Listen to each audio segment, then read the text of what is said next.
बरसों से था मैं चुप बैठा, हाँ आज मैं तिरंगा बोल उठा। दास्ता उस दौर की जब चकरा था गुलामी की बेरियों में। तब इस धरती की माटी से कुछ कल्प वृक्ष यूं फूटे थे, जिससे फिरंगियों के हौसले जो टूटे थे। देश में आज़ादी का बीज मैं बो चला, हाँ आज मैं तिरंगा बोल उठा। नमस्कार साथियों, स्वागत है आप सभी का। आज हम रूबरू होंगे वीरों के शौर्य गाथा से।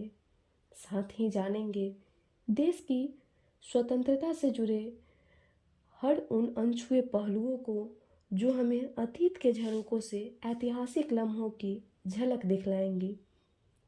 साल 1498, जब पुर्तगाल के वास्को डी गामा ने यूरोप से भारत तक के समुद्री मार्ग की खोज की थी, केप ऑफ गुड होप से भारत के कालीकट पहुंचा और इस अद्भुत देश की खूबसूरती और शासन को देखकर दंग रह गया।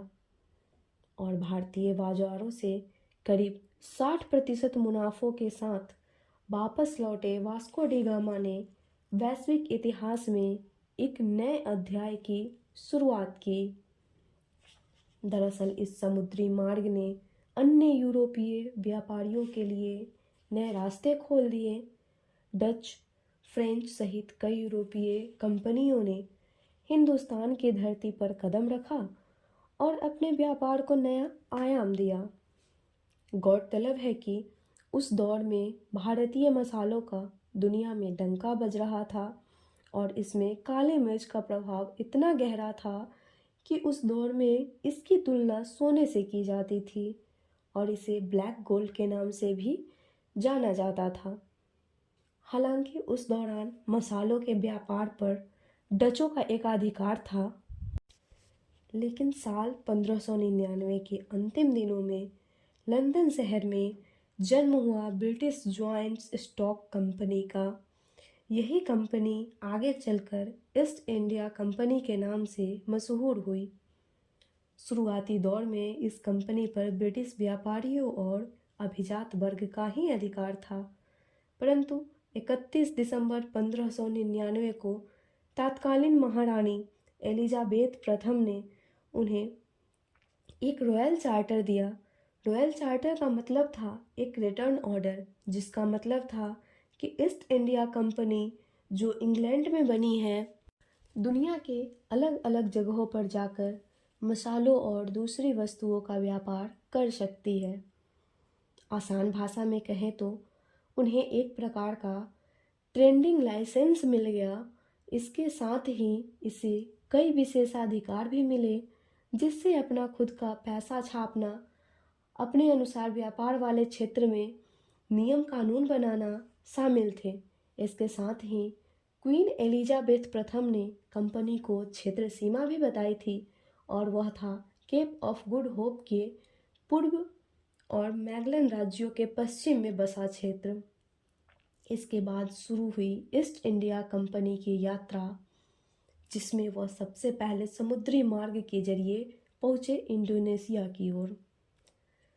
हालांकि उस वक्त वहां डच व्यापारियों की पकड़ बेहद मजबूत थी, साथ ही वे सैन्य शक्ति से भी परिपूर्ण थे। ऐसे में ईस्ट इंडिया कंपनी जहां अपनी जगह नहीं बना पा रही थी, जिसके बाद कंपनी ने भारत का रुख किया और 24 अगस्त 1608 को ईस्ट इंडिया कंपनी ने राजनयिक विलियम हॉकिंस को पहली बार भारत में सूरत भेजा। लेकिन भारत में भी कंपनी के लिए मुश्किलें कम नहीं थी। दरअसल यहाँ पहले से ही पुर्तगाली अपनी पैठ जमा चुके थे।